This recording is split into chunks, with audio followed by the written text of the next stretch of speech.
Hello, listeners. Welcome back to eBay the Right Way. This is episode number 64, and today's date is June 8th, 2022.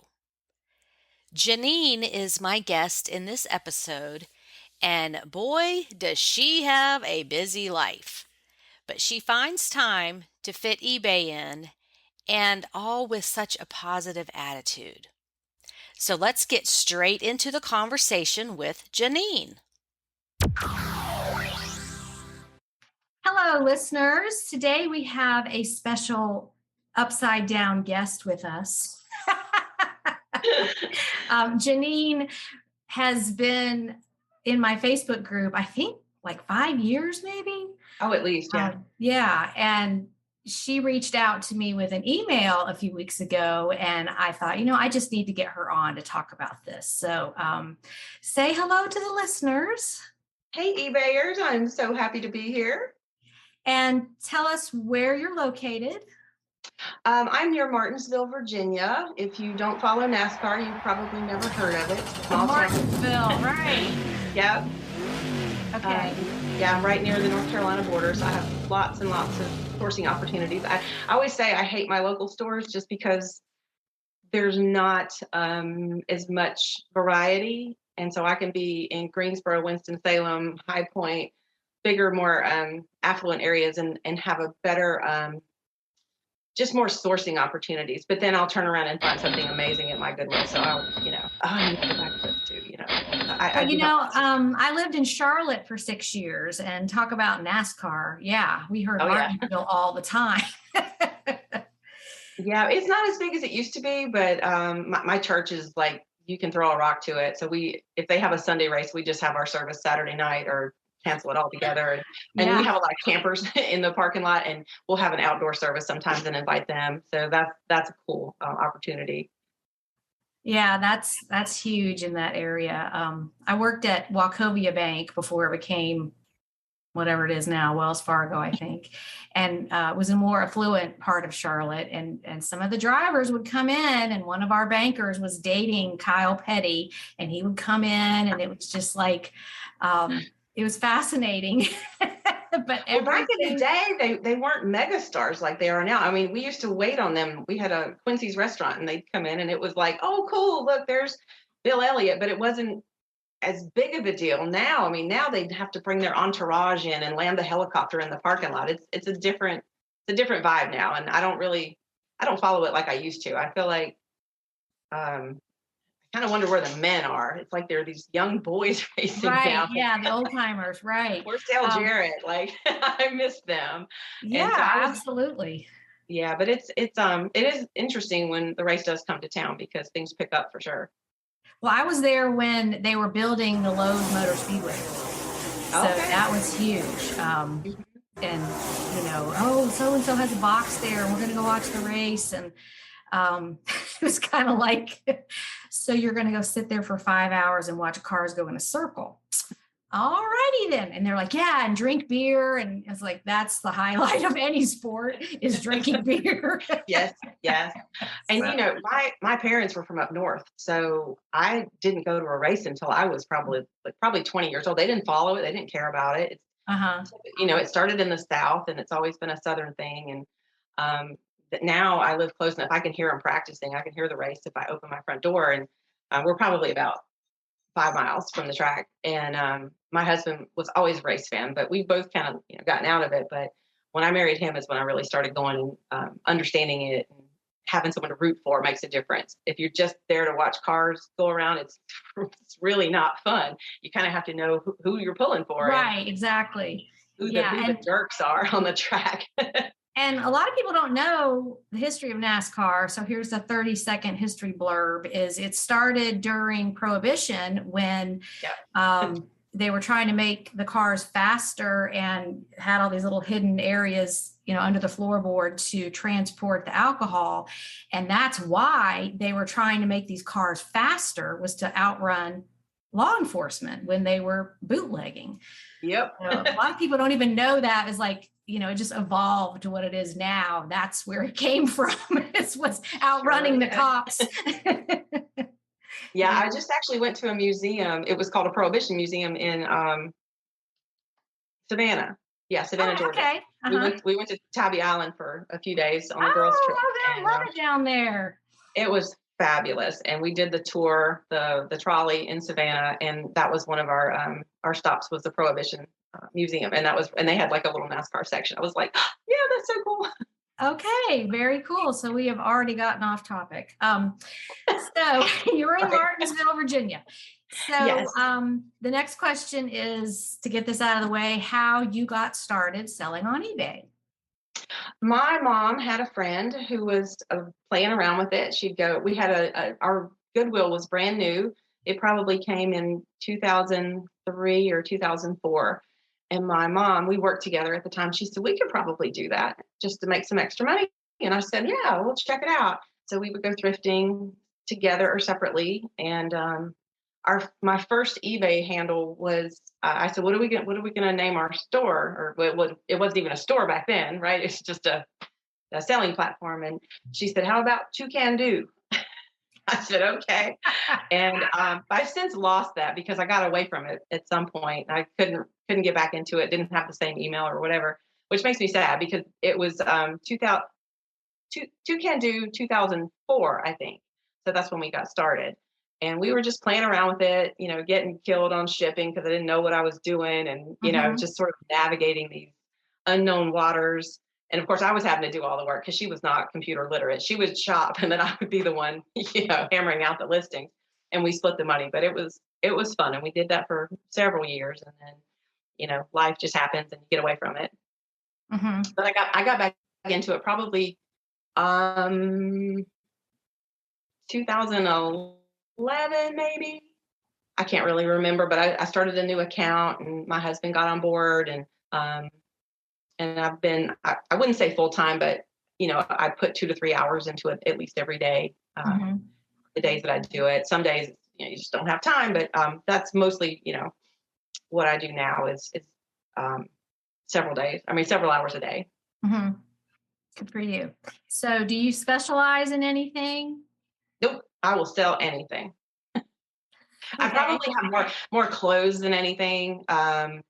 But yeah, unless, like my husband has said so many times, don't bring home any more hard shippers because he's the one that has to, do the Franken boxes and, he's up cutting things and taping, and I need some barbed wire and spit and everything else to put these things together.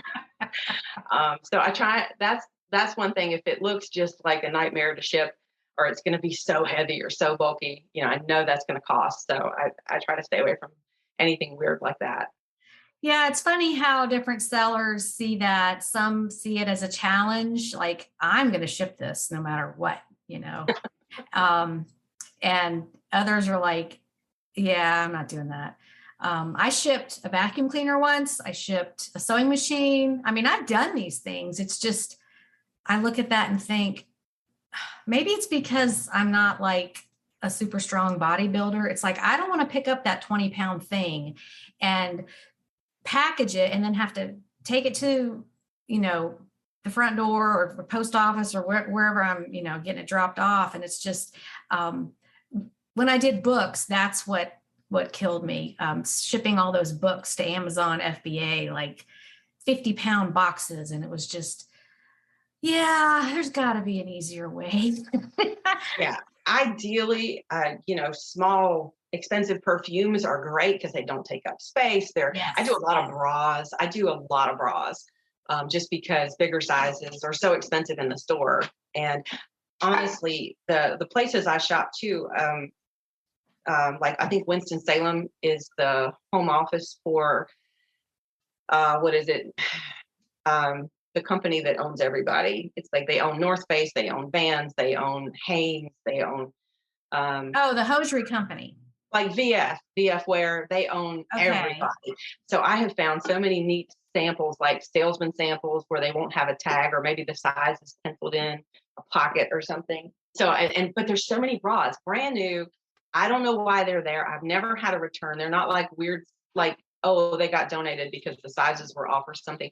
But I had a trash bag full of Valley bras. They were the 0180, whatever style number that is. I I've sold hundreds of those, I get them for, I think they're $1.99 in some stores, $2.99 in others.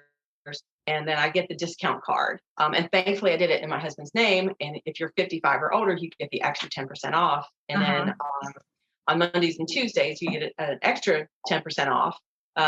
Let's see, Mondays, I think, is seniors. Tuesdays is educators. And I'm also a certified driver's ed teacher. So I have my certification. I'm not in the car a lot. I mostly sub now, but I'm like, does this work? And they said, yeah, as long as you're a teacher. I'm like, that's the teacher that, really deserves to be called a teacher because I'm putting my life on the line. So I get 20% on Mondays and Tuesdays and an extra 10% on the last day of the month if it falls on a Monday or Tuesday. So that's just a good gig. So you have to plan out your visits because all the discount days are different in different cities, even not just the states. Yeah. Because here it's senior day is Tuesday. So that's 25% off if you're 55 or older. And then Mondays is $1 day on the oldest color. So they just did away with all of our colors here in Virginia and North Carolina. Oh no. Is that coming for everybody? I don't know, but I was just a little devastated. But they still have the card program, which I think it's $15 or $20 a year to have that card, but they went in the hole when they sold the thing to me because I use it and I take advantage. Oh, so it's like a loyalty card, like at the grocery store. Yeah, if it's 10% off every day, but you get extra 10% off on Mondays if you're a senior and Tuesdays if you're an educator. And then the last day of the month is just an extra 10% off for everybody. Okay, well, that's interesting because I wonder if doing away with the color system, it makes it less labor intensive to maintain inventory, because I do see them pulling the color of the week. A lot of times there'll be somebody pulling the old stuff and putting it on a rack. Oh, yeah. So that you don't have they to still look do for that, though. That's the weird thing. They still do that, but you don't get a discount on any color. It's just so one it's day, just an probably. internal thing so they know how old it is. Yeah, I guess. How long it's been there. Oh, well, I hope that's not coming here because we have I know. the color that's been there the longest is $1 on Mondays. And so that's pretty huge because it can be like a $6 difference. Like, you may not pay $6 for it, but you'll pay $1. That's a game changer right there. Prices have gone up across the board, with every aspect of life right now. But even in eBay, they've been creeping up to like what I did reach out to you when I came to Atlanta for some stores. I don't know if you remember that. And you told me some of your favorites. Oh, and okay. I think I do. Yeah, it was a few years ago. Yeah, quite a few. Okay.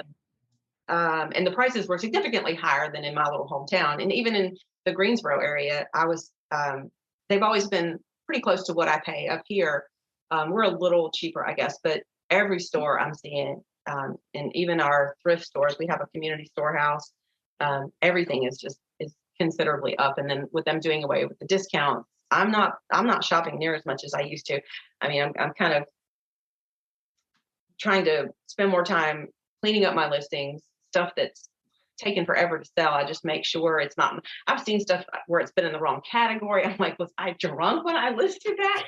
Because you do a sell similar to someone else's listing, and if they've got it in the wrong category, it's going to be in the wrong category. And I had something really nice once, and I thought, gosh, that thing's sitting there forever, and it was like in farm tools or something. It was so far off, and it was like a watch. I mean, it was just it couldn't have been further off. And I went, well, that probably didn't help me in search right there.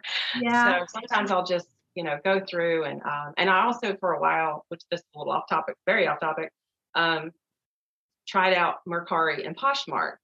And initially they went pretty well. And so I moved I would move some eBay stuff over just to see if it would help. And eventually it just sort of petered out. And I can't give stuff away on Mercari and Poshmark.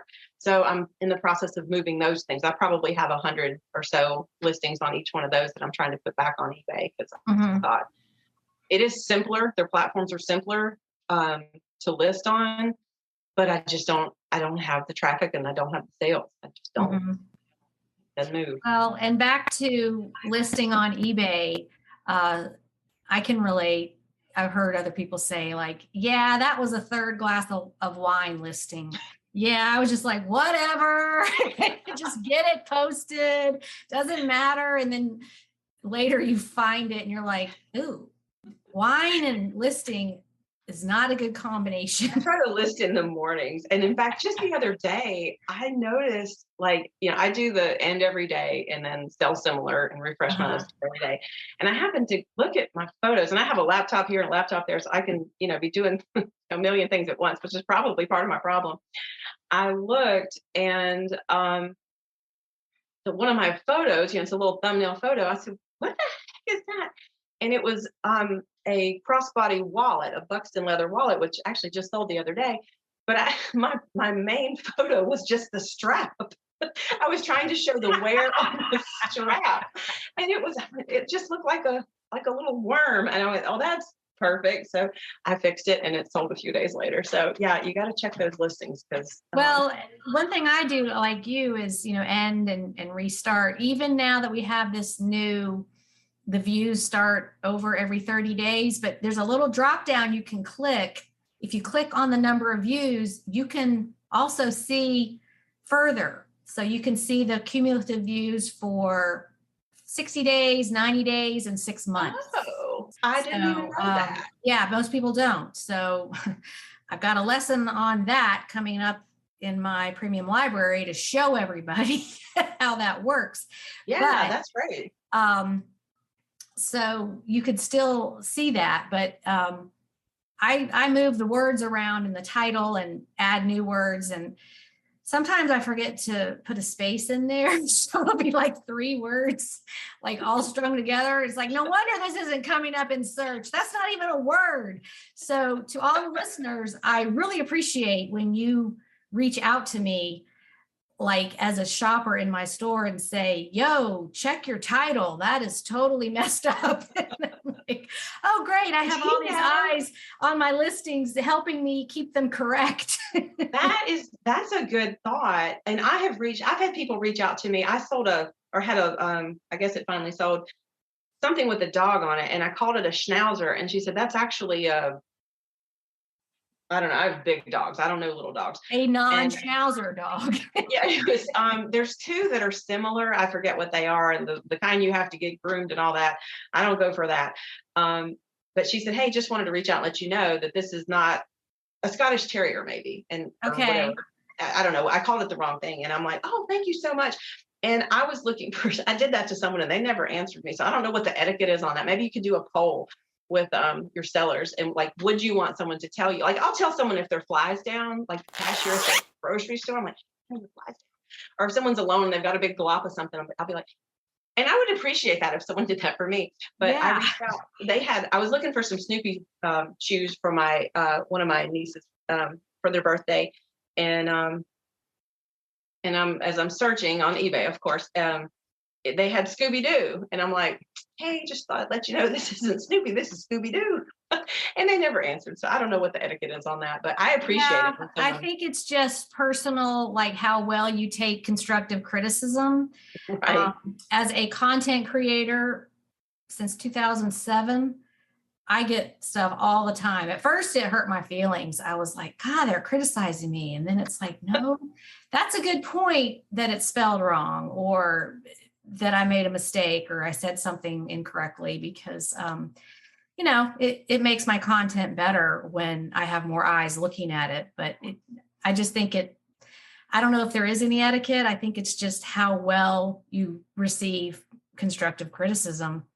And I think if it's given nicely, I can usually receive it just fine. But you've got those people. So. Well, and I've done that too. The other day I was shopping for something, and it was obviously a typo in the price, because it was a $30 item and they had $2,997. So they obviously had the decimal in the wrong place. So I couldn't help myself. I messaged them. I was like, hey, I'm interested in this, but I'm just curious why it's priced at $3,000. Maybe that's a typo. And they were like, oh my gosh, you're right. My kids were bugging me when I was listing, and on and on. And she was very appreciative. She's like, no wonder it hasn't sold. I did that myself with a pair of Levi's. And sometimes I'll look at my phone at my listings, and you can just, if I'm just chilling, waiting for something, and it'll just, instead of having to, it's just right there in a nice row. And I had some Levi's for $2,997 once instead of $2,997. And I had a few watchers on it. I bet they were like, hey, I'm going to see if this sells. Yeah, Maybe hers sells for $3,000. Maybe mine will too. get those Beanie Babies on there, right? Yeah. So speaking of high dollar items, let's talk about some of the sales you've had, like high dollar or just that shocked you. Well, my best sale, I had it listed on eBay, but it actually sold on Craigslist. It just wouldn't move, probably because of the location. But I found a industrial grade shower chair, or a potty chair, whatever you want to call it. Mm-hmm. I didn't even check comps. I just saw it, and it just looked expensive. And it was at Goodwill, not even one of my favorite ones. And it was $40. Of course, I had the discount card. And I was getting ready to go to the Walmart across the street and do a pickup. But I said, I'm going to fill my car up with this thing. And it definitely needed to be cleaned. And I had to wrangle that thing in the back of my Subaru. And it was all I could do to get it in there, because it was sliding. And I'm killing myself trying to get it in there. And I get the groceries packed all around it, get home and cleaned it up. And it probably took the better part of a year before someone reached out to me. And it sat on my pool deck, actually, like just right there off to the side, like someone was going to take a shower. But it sold for $700. And Wow. yeah, a guy from Raleigh reached out to me, and we met halfway. He asked me quite a few questions about it, so I knew he was serious. And he knew more about it than I did. He popped the wheels off. I'm like, oh, I didn't know you could do that. You know, here I'm wrestling. And it was like we had a tornado warning and everything. But I said, that'll be fine. I'll just ride down and meet him. And we met at the police station in Burlington, North Carolina. And he just whipped out cash. And I said, here you go. And that was the best sale ever. And I'm kind of glad it was on Craigslist. And I've also sold a child's wheelchair. It took up space for so long, and I was willing to give it away, because I thought, I don't want to make a lot of money on this. And so I had dropped the price way down. But I mean, it was the kind that I shouldn't even talk about that. I feel kind of guilty, but I think they go for like $1,500, because it's called Tilt in Space and all that. And it was the night, and I had people reach out and say, I'll buy parts of it, but I didn't want to part it out, because I just didn't want to do that. And finally my husband's like, that thing is really taking up space. And because it wasn't the kind you can fold or anything. And someone reached out and said, I'll be down tonight. They were in Maryland, I think. You could meet me. And I said, yeah. So I sold that one. So anyway, that's not one. The other one I felt okay about, but a kid's wheelchair I felt kind of bad, and I ended up selling it for less than I had it listed for. I'm like, I'll just give me $100. That's fine, and for storage. But one of the coolest things, I don't know if you saw it, I did post it on your mega, what is it? $100 sales. It wasn't the mega one, but so this is my sweet story that is very recent. We lost my mom last year. Oh, I'm sorry. My niece had kind of taken over my mom's house when my mom, her health just got worse and worse, and she ended up living with my sister. And we didn't want the house sitting empty, but we didn't know if she'd go back. And anyway, my niece is slowly taking it over, and she's gonna buy it. But mom had all this stuff, and some of it, straight to Goodwill. It just wasn't, or even our local thrift store, to a lot of clothes she loved, because she was a big thrifter, right up to the very end. If she could get up out of bed, she'd go to Goodwill. Oh, so your mom had a bunch of stuff left over. Oh yeah. But things like this dress, it's like no one was really going to wear it, and I didn't just want to sell it, but I wanted, I hope someone's wearing it. But let me back up. So this was my mom's dress, and mom grew up really poor, and my Nana, her mom, made all her clothes, and she was always just embarrassed about that. And never had, super nice things until she and my dad, got married and started doing well for themselves. My dad had his own business, and his business partner and he and mom and all the wives were invited to this big fancy gala. I don't know what it was, in the Greensboro area.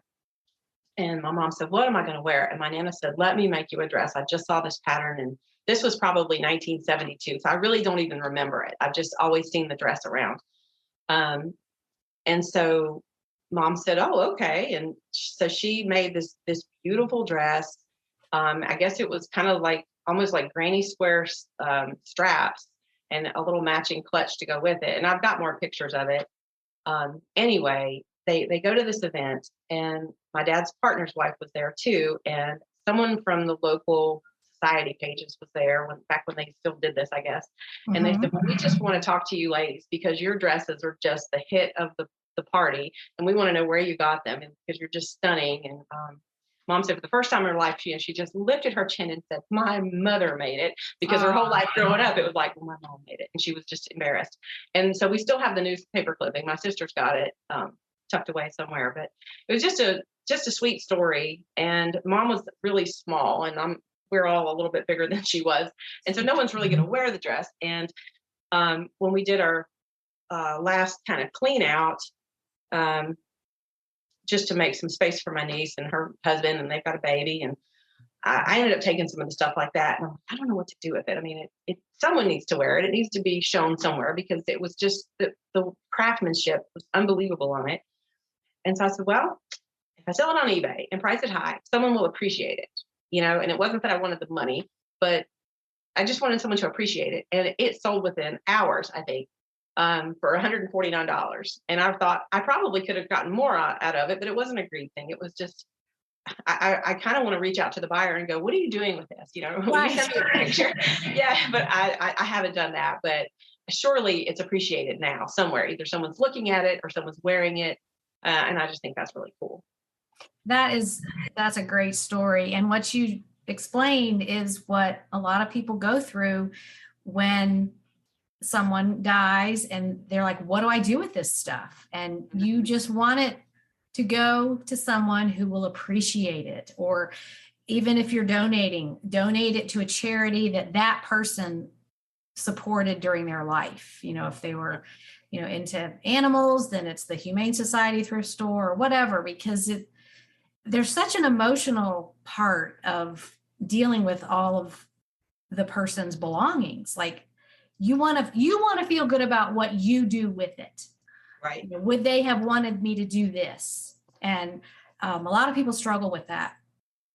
Oh yeah. And even probably before mom died, she probably would have said, hey, just sell that dress. But and honestly, after her stroke, she got to where she cared very little about a lot of things, where she would be a little uptight about money, or I don't know. It's like she just, something in there sort of relaxed. And where do you want to eat? Oh, I don't care. You pick it. Where she used to be like, oh, we have to go here. We have to try this new place. It's like, oh, wherever. She was really laid back after her stroke. So yeah, she would have been fine with it, I'm sure. And, I have pictures, I have memories, we've got, one thing we did do that was kind of neat. That's very off topic, but we did a memory jar for her a few years ago. We had all the kids just, give me 5 or 6 memories, and we put them in a glass jar. And it's amazing a year later, or after she passed, you can pull out a memory, and we just can because most of them were hysterical, because she was so funny, and she did the funniest, craziest things that we would laugh at her. And so I just tell everybody, do that while everyone's still here, and you can have those memories and you can share them. And then, you can share them when someone's gone. So that's really neat. And you just need a pen, some paper, just rip a strip up and, drop it in there. That's a fun idea. I've never heard of that. I found it on Pinterest, I think. We did one for my in-laws and for my mom. And it's some of the, then I just did them recently for my sisters for Christmas. I had their kids give me their memories, and just, or people that are close to us. Yeah. Hey, give me your best memory. It's just really funny and sweet, and really, really nice. Well, and that's why I wrote a book. Because, yes. That's a little more daunting, though. When someone close to you, and that was the closest person to me that died, that I was terrified that I was going to forget things. Like, I'm going to forget that trip we took, and I'm going to forget this thing he said. And so I just started writing it down. And of course, this was in March of 2020. Everything was shut down. It was like nobody knew what to do. And here I am alone in my apartment dealing with this unexpected death. I'm like, I had to do something. So I couldn't go shopping. I couldn't go have thrifting therapy because everything was closed. So I just started writing. And then after a few days, really, I'm like, this just needs to be a book because there's just too much to say. And that was how I honored him, was telling our story, because a lot of it was funny. A lot of it was tragic. He had a addiction that I supported him through, and there was a lot of choices I had to make about that. So anyway, but wow, that's incredible. Right, like you want to write it down. And now I'm like, okay, now you need to do that before people die so that you can talk to them and get the story and, have that information, because when they're gone, you're just kind of lost and you have all this emotion to deal with, but you don't want to forget. And that's how people honor those that are deceased, is by not forgetting them. Yeah. Yeah. I had no idea you went through. I mean, just 2020 was, just for everybody. And, which, if you're already home and you can't thrift and you can't do some things. And in Virginia, we're pretty blue up here. So at the time, we really had the restrictions, and I can't imagine dealing with what you dealt with. And then that brings us to your email, because I did a video about, let's everybody just hang on, just keep going. And I didn't even know what I was going to say. I was just like, I feel like the eBay community needs some encouragement and some reassurance that this is going to pass. And so you saw that video. I did. And it was very encouraging. And I think that's luckily I have a lot of support, and a lot of things didn't change too much for me, but I know a lot of people suffered through that. And that's where I started taking yoga. You mentioned Sarah Beth, and I just thought, oh, she's great. And the funny thing is, I never knew this, but I did a hip opening video, like a 30-minute, and I said, oh yeah, because we sit. Sitting is terrible. Yeah. And so I thought, oh, let me try this. And at the end of it, I just burst into tears and I cried. And I was like, I was fine. Or I thought I was, I'm like, what is this? And you store a lot of emotions in your hips. And when you really do a good release, when you have a trained yoga teacher, like she is, and she tells you exactly what to do, it really does. And then when I was going through my training, for my own teacher training, we did a flow that was really involving the hips. And at the end, I just got so weepy about it. And I thought, I thought I'd released all that. But apparently, you store it back up and you got to let it go. And, and I just thought that's amazing. That you don't know what you don't know. Well, and you didn't give all the details.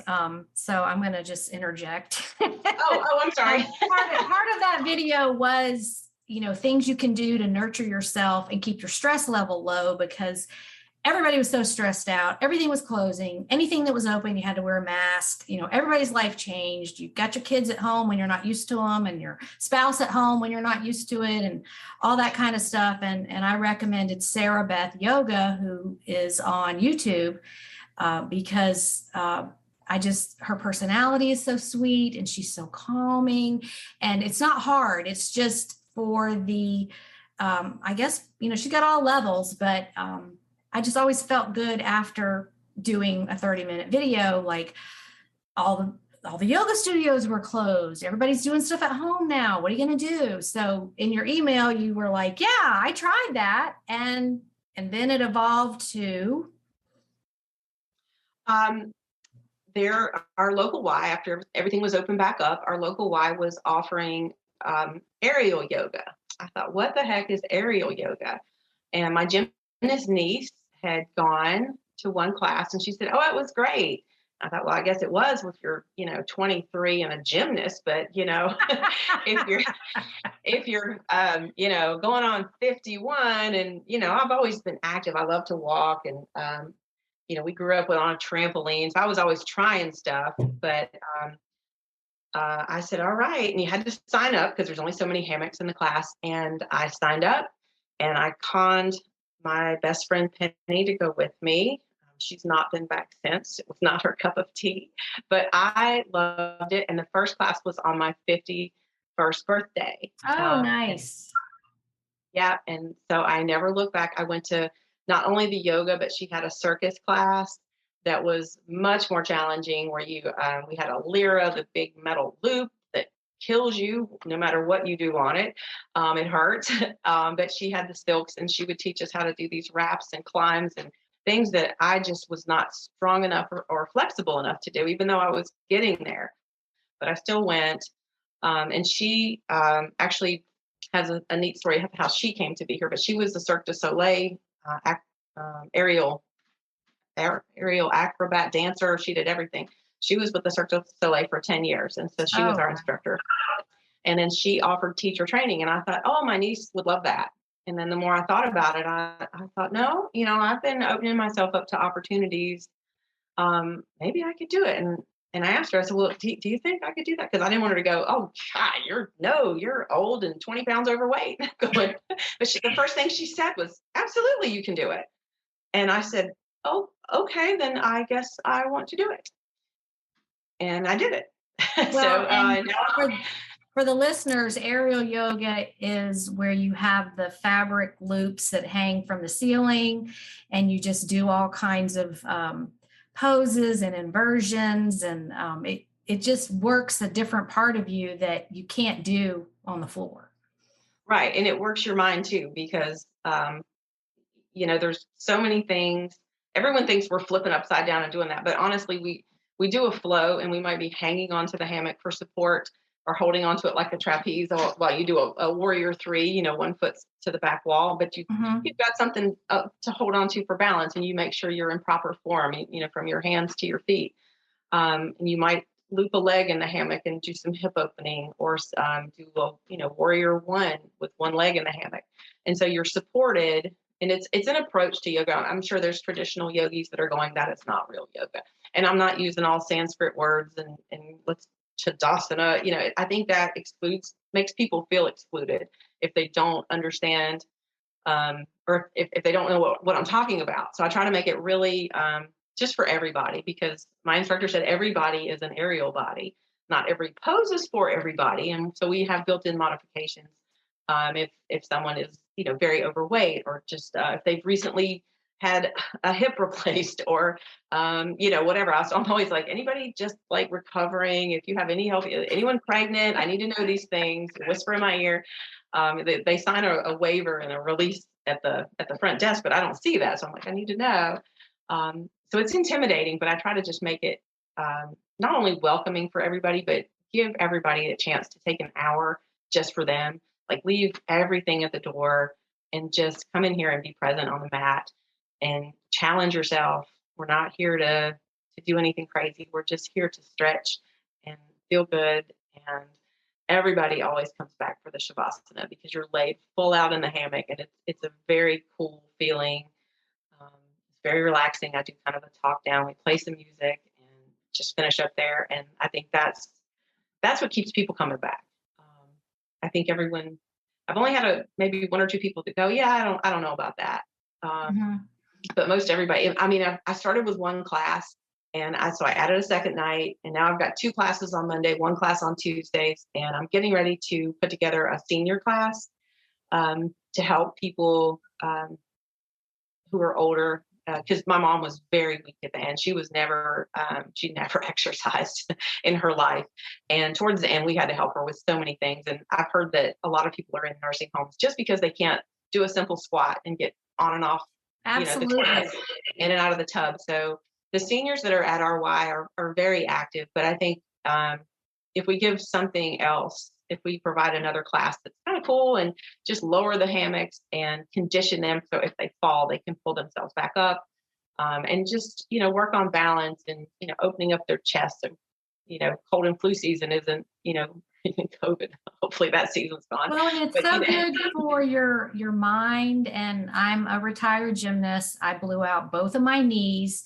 So by the time I was 17, I already had all these restrictions: no snow skiing ever, no water skiing, no tennis singles, nothing that is going to, compromise my knees. And then, I have to modify a lot of things because they don't bend all the way. So, wow. I mean, I still do it and I just modify it, but, and this is way off topic of eBay, but I'm just encouraging people, like, no body is like physical body is exempt from yoga. Like, there are things you can do, even you don't have to know how to do a handstand. You don't have to know how to do a split. It's just go and move. And absolutely, once you start opening up and getting all that fascia stretching, and it gets the endorphins going, and it's good for all the fluids in your body to move around, and your synovial fluid in your joints. It makes you more flexible. And because when you're not flexible, that's when you get injured when you're old. Because exactly. you reach down to pick something up and you lose your balance and fall over. And it's usually really dumb stuff that when you hear somebody broke their hip, it's like, they weren't snow skiing most of the time. Right. They were, putting on their shoes or walking their dog. And it was just something that happened because they lost their balance. But I just really commend you for taking that step. And it's, you don't know how what you do influences other people. Like, I'm just so thrilled that you watched my video and then you took this step and now you're an instructor and you're helping all these other people. And it's just this whole chain reaction, and you're helping animals too. That's another part-time job you have. Oh no. Well, I'm training the animals to help people. I volunteer puppy rates for a service dog organization called St. Francis out of Roanoke, Virginia. And they're currently asleep because I ran them pretty hard. But that I've always wanted to do that my whole life. I thought service dogs, I love dogs, but dogs that help people, like, is there anything better than that? But they have to be about 2 years old before they're ready to be placed. So someone has to raise them for the first year and do basic training. And then they spend another year doing advanced training where they learn the very specific skills. And then they're paired with a partner. And this organization, they give the dogs for free to the partner who receives them and offer lifelong support. And so I get to raise puppies, or I do a lot of handling, or before COVID, I did a lot of handling of different dogs because they had a prison. They just opened the prison pup program to where the inmates are trained to train them, but they can also get a little institutionalized and get a little too used to prison life. And so before, we did some swapping out, and they would say, oh, this one really needs to get out and see the world because he's been here a little too long for whatever reason. So I've gotten to handle quite a few of them. You take them to church, take them to the bank, grocery store, whatever. Because inmates obviously can't do that, but they get crackerjack training when they're in jail because that's all the guys can do is train the dogs. So when they come out of there, they're just amazing. And I actually just got Bobby here. I just got this one back. He's been up there. He's here, Bobby here. And is he a yellow lab? He is. He's got a little bit of red bone. Well, and you won a photography contest hanging upside down. Oh, hello. There's another one. There's Ike. You were hanging upside down in the hammock and your dog is on the floor looking up at you. And it's just the most adorable photo of you and that dog. And you've combined all of your skills and best attributes in that photo. It's like the best day ever. If there had been like a bowl of chocolate ice cream, under me, that would have been that's icing on the cake, right? Yeah, I take him to class with me, and he does pretty well. He's got to learn, because his partner may want to do a yoga class, and he's got to learn to chill right there beside me. He just settle down. He's not even a year old yet, so. Yeah, we pretty much go everywhere. But I like him to be in the class. And I think, if he's not in his vest and if people want to pet him, that's okay, as long as he doesn't come to expect it. But people walk in and, oh, a puppy, so I started him really early going to get used to everything. So you never want anything to be a surprise with a service dog, like a fire truck or, just a clown, you just want them to see everything. So they're never spooked and new experiences. Well, that just equals a treat, and we'll just take it in stride and keep on going. But I love doing that, and I love doing yoga, aerial yoga, and I can put them all together.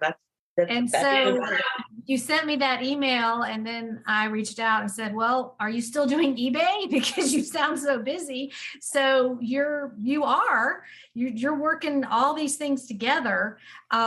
So one of the reasons I wanted to have you on was to show that you can have it all. And so how many hours a week are you putting into your eBay? I would say minimum 7 hours. I mean, I get up in the morning, pour coffee, sit at my desk and refresh my listings, maybe draft a few things, answer emails, print my labels. My husband helps me.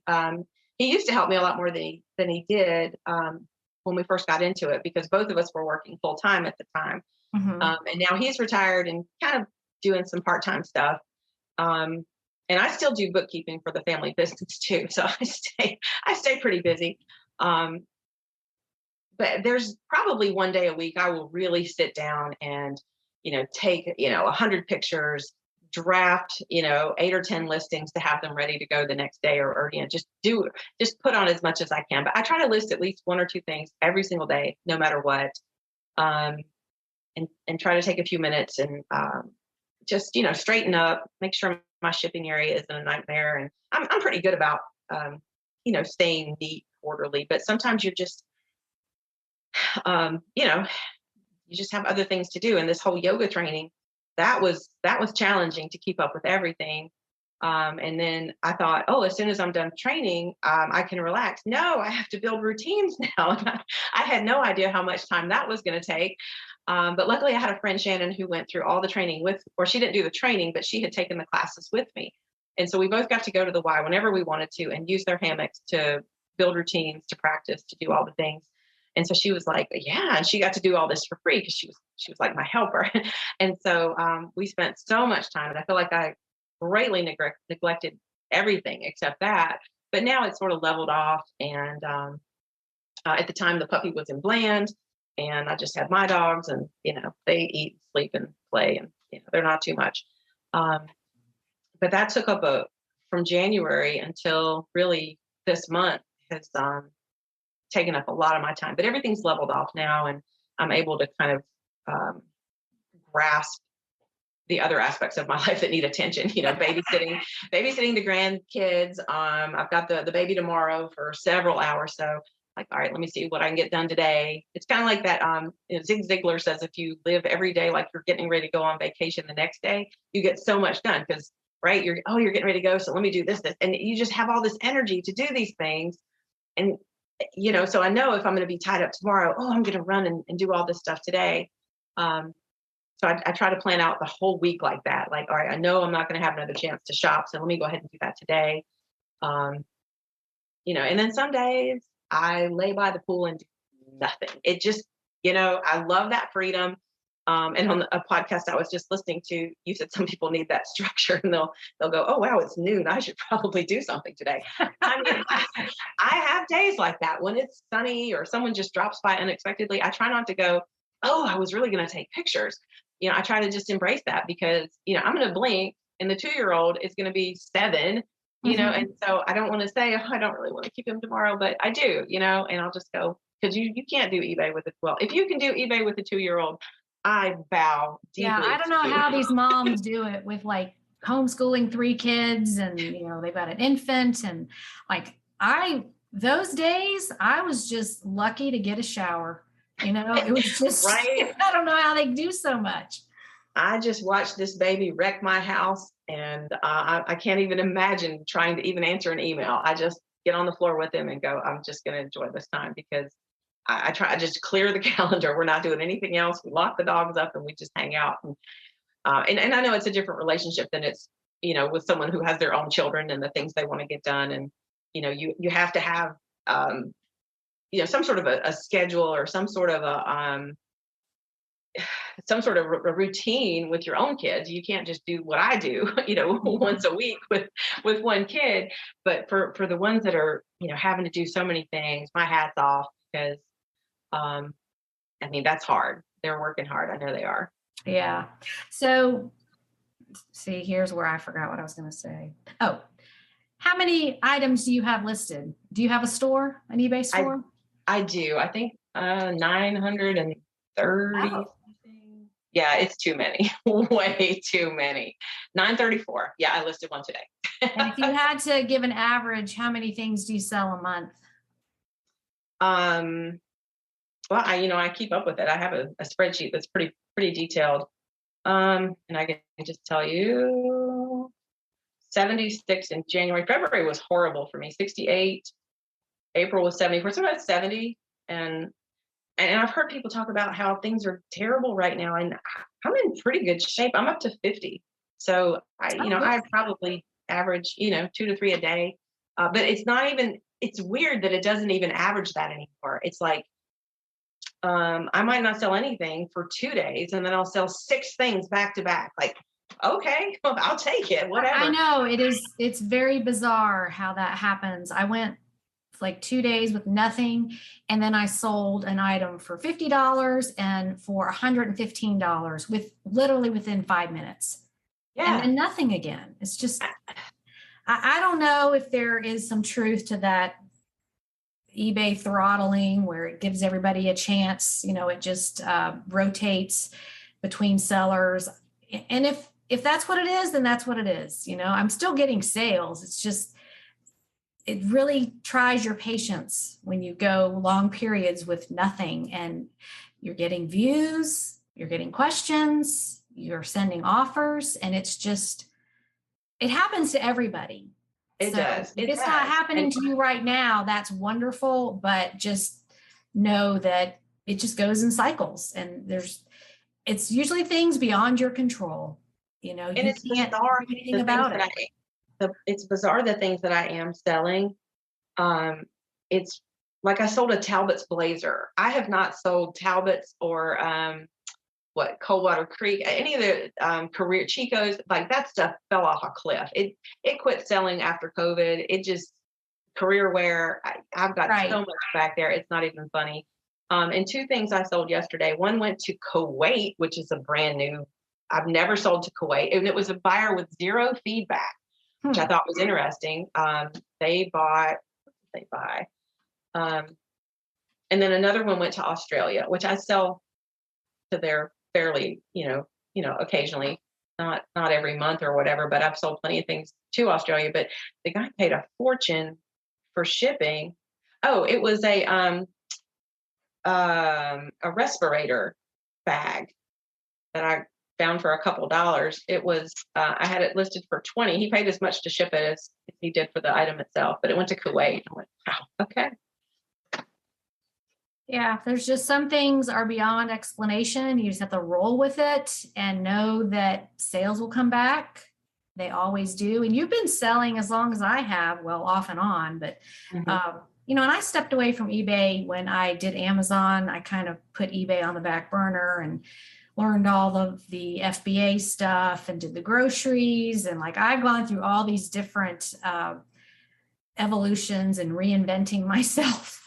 Yep. So I ended up right back on eBay selling used items and vintage items and just things that interest me that are profitable, obviously. But I think you have to go through that, keep trying new things. And if they don't work for you, then they don't work for you. Just move on to something else.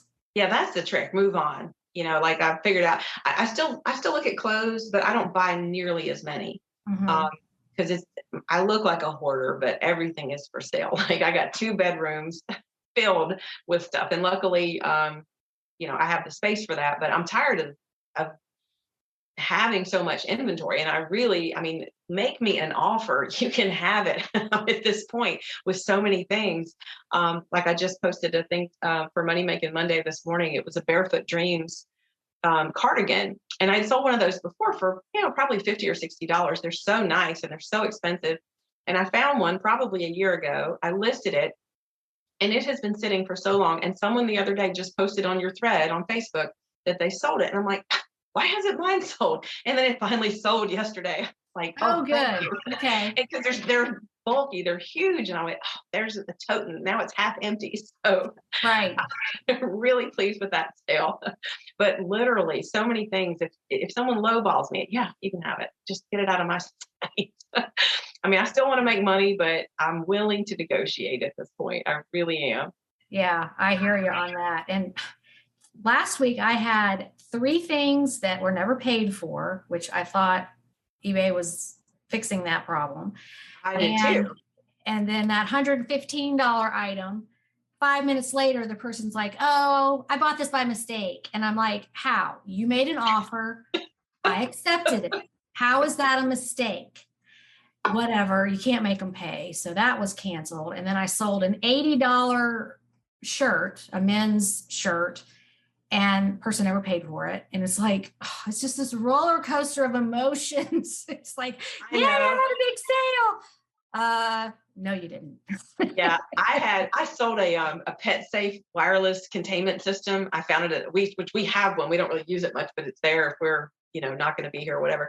But it's the box that, sends a signal out that will zap the collar.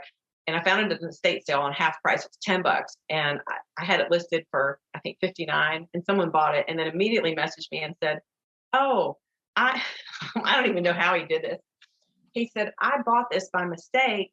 I have one for sale. And I thought I sent out offers. That's what it was. I sent out offers. Well, he thought he was getting an offer on the sale of his. And I'm going, you need to pay attention. So he bought mine thinking he was accepting an offer to sell his. I went, whoa.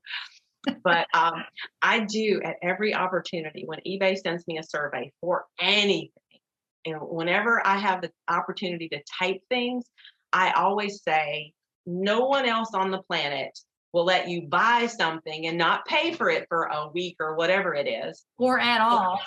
Or at all, yeah. At least make it available. Like, what? I don't understand the whole, if you sell it on best offer, they don't have to pay. I mean, I get the combined shipping and all that, but like, I'll refund your shipping if you just pay for it, like we'll work that out. I know. I don't understand why it's so different, but I feel like eBay should institute a mental anguish surcharge. So like that $115 item that the person didn't buy, they should be charged, $15 for creating mental anguish to the seller. Like, you can go to court and sue people for that and be awarded money. So I think we need that. It's like, charge them extra if they buy it, but don't pay. They have to pay something. Exactly. Which I really have had to work on letting stuff like that go, and returns. Oh, I know. No, it didn't. But so every survey that I get, I always say, just make them pay for it. It's frustrating when we have to, because you remember you used to have to ask for your money back, and remember to ask for your money back. And then also, and I said, and get rid of about 85 of these useless item specifics. I said, I've never seen a grown woman's bra that has a character theme, a character family, all these ridiculous things and I try to fill them in just because I know it's supposed to help you in search or whatever. But I'm like, that is the biggest time waster on the planet. And I'm fine with the new format. I'll roll with whatever they do. But I don't like all the specifics, because like some of it, you click it and it's done. And the other ones, if you have more options, you got to go back up and click done. And it's just a little bit more work. And I'm going, I think eBay, if someone is sitting at eBay with a clipboard going, what else can we do to make this? Well, and I think it's just, they need to go the opposite direction and streamline and simplify. Because if you walk into Macy's to buy a bra, you look at it. Is it your size? Do you like the color? Maybe you go try it on, which we don't have that factor. But like, you don't think about all those things when you're buying one in person, or even on Amazon or any other website. They don't have all this useless information. And I'm sure eBay's coming at it from the concept of, we're trying to help your items come up in search and, all the SEO technical stuff. And it's just, I hear so many sellers say they're just so burned out trying to fill out all these or I won't sell clothes anymore because there's too many item specifics, or I don't know what to pick, or it's overwhelming and I just abort the listing and don't even list the item at all. So I think their complicated system is causing sellers to not list as much or at all. And it's very frustrating. And, it's like morale is in the toilet because they're making it too complicated. Yeah, and also with the new format where you're ending and then doing a sell similar that that I like to do. It used to be you could click on the price and say it's 17. If I'm just changing the price, if I don't have time to change around any words or do much, I'll at least change it to like from $17.99 to $17.97 because I heard that helps. And then you could hit enter and go to the next price. Now you can't do that. You have to click on each individual number and then go to the next one. So that takes twice as much time. Because sometimes there's 50 items that end in one day. Which not that I've ever listed 50 items in one day, but where you go on vacation, like if I'm going away for the weekend, I might, anything that's ending in the next 2 days, I'll lump them together. And I've done that a few times. So there's a few days in the month where I have a pile of listings that I need to renew. And so that's super time consuming. But I'm going to roll with the punches and roll with the changes because you just have to. It's still a good platform, and I'll just complain about it. Well, and I do think there's a glimmer of hope because next year will be my 20th year on eBay, and congratulations. Yeah, I know. I can't believe it. But sometimes they'll change things and then the community won't like it or they won't use a new feature and they'll change it back. So yeah. Just because something gets changed doesn't mean it's forever. Everything in life is temporary, going back to yoga. Everything's temporary. It's always changing. So that doesn't mean every single change they make is going to stick forever. One day they may be like, oh, we've determined item specifics need to be simplified. We've been listening to you, eBay community, and we're going to change that. So I think if they would focus more on ease of listing, making that user friendly so that you can get more items listed and just not get bogged down in all of that, maybe they can see that the result is the opposite of what they've been hoping for. Mm-hmm. Getting your items higher in search, you're listing fewer items because it takes too long. Right. And I have found typically what I'll do is take pictures on my phone and then list from my computer. And I know I've done the thing where it automatically uploads. But I'm fine just to go take a ton of pictures on my phone, and I'll use Photo Room. I like the background removal of Photo Room. It's a little time consuming, but the pictures look so good. But I was going to say, when you go to do those item specifics, I think those are actually easier on a phone. Mm-hmm. But I don't want to be doing too much back and forth because you can make mistakes doing that way too. Right. But if I just go, all right, we draft, we take pictures, and then we go put the pictures on and then go back to the phone and do item specifics, it does streamline it a little bit. And that's only if I'm like sitting down for a few hours going, all right, I'm gonna hammer these out. But if I'm having coffee, I'll just sit here and type and click and do, try not to get, make it too much of a churn, because you get bogged down. But if you're just having your coffee, watching the dogs play, listening to making, your latest mega sales or whatever, and, hoping to be Casey Betterly when you grow up one day. I was like, I just want to shop with him. But I just go, man, I plucked this out of the dumpster and sold it for $9,000. I know. Everyone wants to be Casey when they grow up. If I get $100 sale, I am doing cartwheels, all the way to Goodwill. But me too. I know. Okay, well, we have been going about an hour. So the last question I ask is, what would you recommend for people just getting started, or maybe like you that juggle so many different things, your yoga instruction, your volunteer work with the dogs, all of that? What would you recommend for successfully juggling? Well, for new eBay sellers, definitely watch your videos because I learned so much.